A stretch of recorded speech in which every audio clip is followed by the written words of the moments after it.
अभी okay, so welcome back class and we will do some question of science.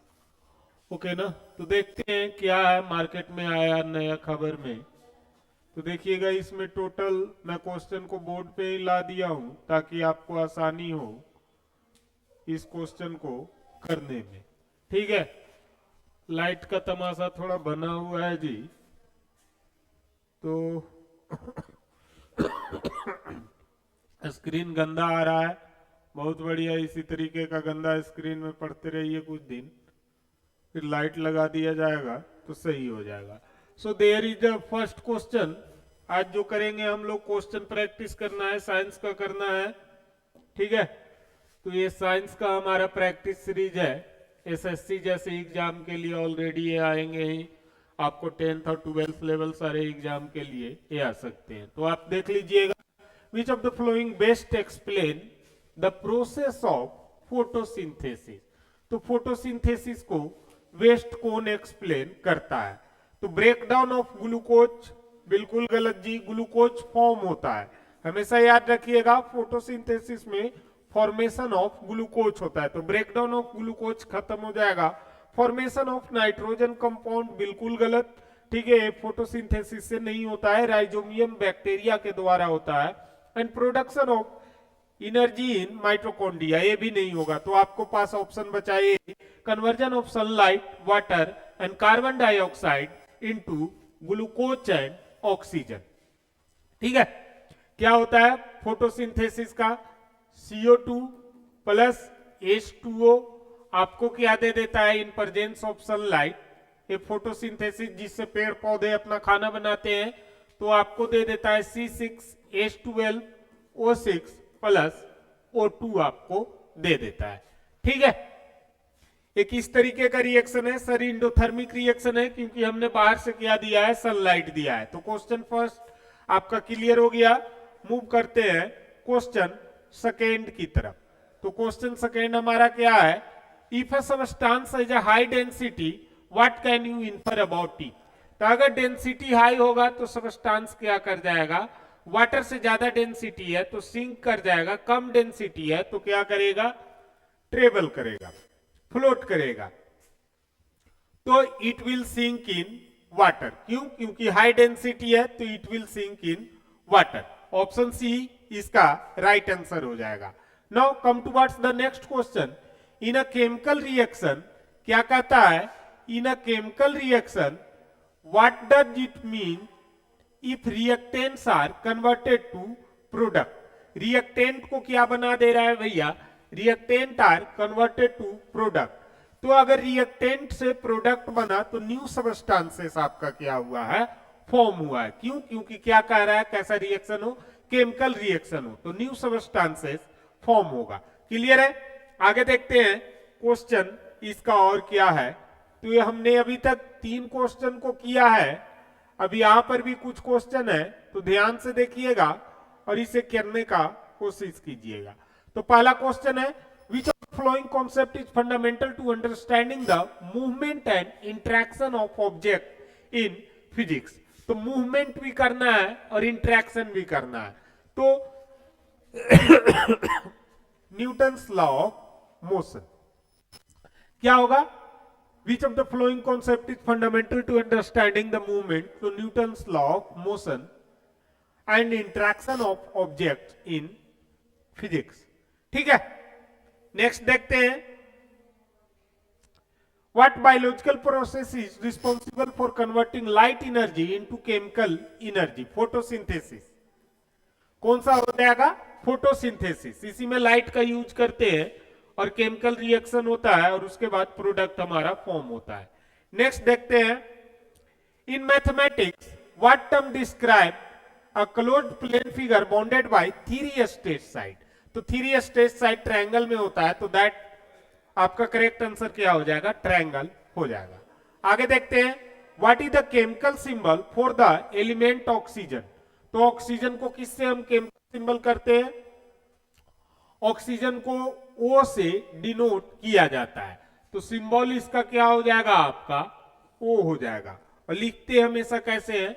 O2 लिखते हैं। तो chemical symbol ओ हो जाएगा, ऑक्सीजन ओ। क्लियर है? आगे देखते हैं।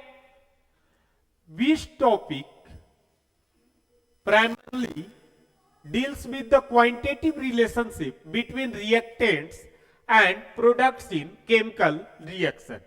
तो reactants and product, which topic primarily deals with the quantitative relationship between reactants and product? तो स्टीयोकेमिस्ट्री में हम लोग पढ़ते हैं स्टीयोकियोमेट्री, यहां पर राइट आंसर हो जाएगा। ठीक है, अब आगे देखते हैं।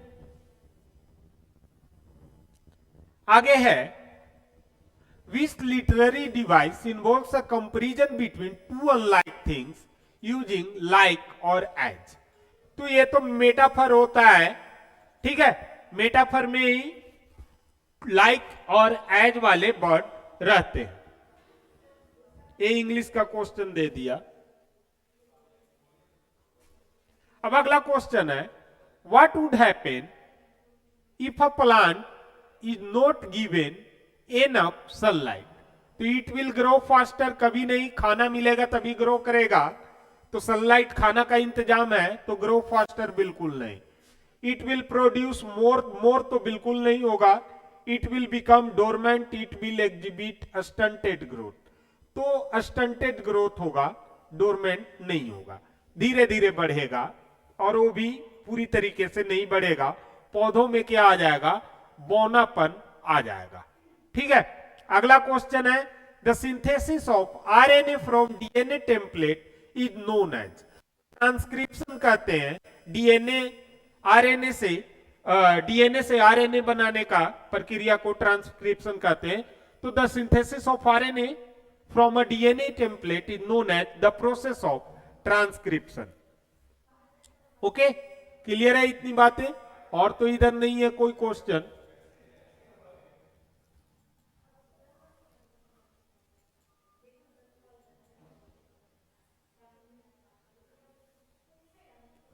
और कोई क्वेश्चन ऐसा बच गया है यहां पर? तो यहां पर और कोई क्वेश्चन आपको नहीं बचा है, लेकिन क्वेश्चन तो होना चाहिए। तो और आपके सामने क्वेश्चन मैं यहां से पुट कर रहा हूं। ये देखिए, how would you demonstrate that air contains water vapour?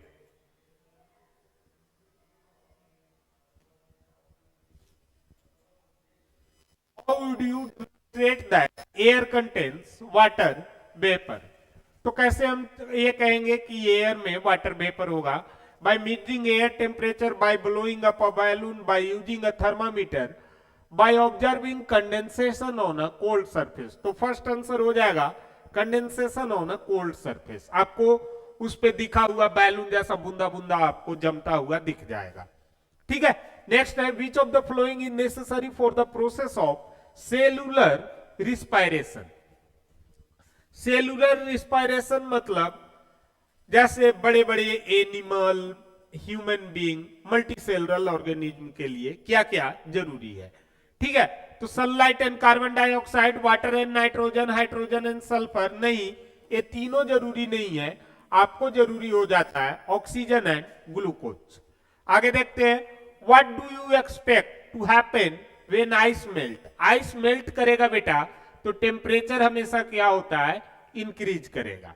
तो ice changes to vapour, ice become solid. Ice melt कर रहा है तो सॉलिड कैसे बनेगा? तो ये गलत है। Temperature decreases, water level rise. Right answer हो जाएगा वाटर लेवल राइज, क्योंकि आइस मेल्ट करके क्या बनेगा? पानी बनेगा, तो पानी का लेवल ऑलरेडी ऊपर होगा। अगला क्वेश्चन देखिएगा बेटा, how does temperature affect the solubility of a solid in a liquid? Solubility of a solid in a liquid, temperature अगर बढ़ जाता है तो सोल्युबिलिटी क्या हो जाएगा? बढ़ जाएगा। जैसे चीनी को देखिए, चीनी को पानी में गर्म करते जाइए तो ज्यादा से ज्यादा घुलता है, तो solubility increases at temperature increase. ठीक है, क्लियर है इतनी बातें? बाकी बाजार खत्म। आगे देखिए, what would be the most appropriate action if you observe that a chemical reaction is a producing gas? तो प्रोड्यूसिंग गैस एक जो थर्मिक रिएक्शन हो रहा है, प्रोड्यूसिंग गैस तो एक जो थर्मिक रिएक्शन हो रहा है, पहले ही बता दिया भैया, एक जो थर्मिक में हीट उट बाहर निकलता है। तो what would be the most appropriate action if you observe that a chemical reaction is producing gas, to increase the temperature, stop the reaction, measure the volume of gas, reduce the amount of reactant। तो reduce the amount of reactant करेंगे तो gas निकलना हमारा धीरे धीरे क्या हो जाएगा, कम हो जाएगा। और इसी के बारे में पूछा है कि जब गैस प्रोड्यूस हो रहा है तो आप क्या करिएगा, तो reduce the amount of reactant. आगे देखिए अगला क्वेश्चन को देखते हैं। अब ये तो बोर्ड ही ऊपर नहीं जा रहा है।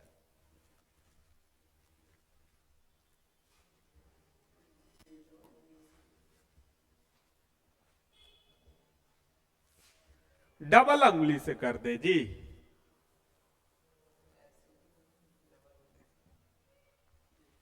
एक मिनट क्लियर वाला स्ट्रोक करने दीजिए, नहीं होगा।